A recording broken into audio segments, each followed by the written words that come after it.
3 ரூபாய் போட்டு 5 கையில வாங்க. மரியாதையா போயிரு. என்ன நினைச்சிட்டு இருக்க? யாரை பேசுறது மணி? யாரை பேசுறது தெரியுமா? 10 ஏக்கர் நிலத்துல 10 லட்சம் தண்ணியை உற்பத்தி பண்ணி 4 ரூபாய் சம்பளம் பண்ண பேசிட்டு இருக்கா நீ? என்ன நினைச்சிட்டு இருக்க? கிணத்து தண்ணி வேணா வெளியே இறச்சி விட்டு கிணறு நிறைய இறங்கி தண்ணியை ஃபுல்லா பண்ணி குடும்பமே சேர்ந்து முங்கிலிச்சு அடிச்சுட்டு இருக்க பணம் நாங்க. நானும் பாத்துக்கிட்டு ஒரு ஜம்மீன்ற மரியாதை பேசிட்டு இருக்கேன். விசேஷத்துல ஒரு மூ வேணா ராஸ்கல் பிச்சைக்காரன் பிச்சைக்காரன் கூட மோதிரத்தை வாட்சி கட்டு கொடுக்குற மண்ணல் பரம்பரை நாங்க. பெரிய அம்பானி தம்பி கரெக்டா பேசுறாரு.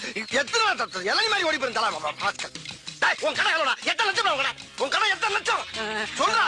இப்ப வாங்கி நான் தெரியாம பேச்சு விட்டேன் சாமி. இந்தாங்க காசு கூட கொடுக்க வேணாம். எத்தனை இலை வேணாலும் கொடுத்துட்டு போங்க. யார் பார்த்து வியாபாரம் பண்ண பழகு. இப்ப தெரியுதா யாருன்னு?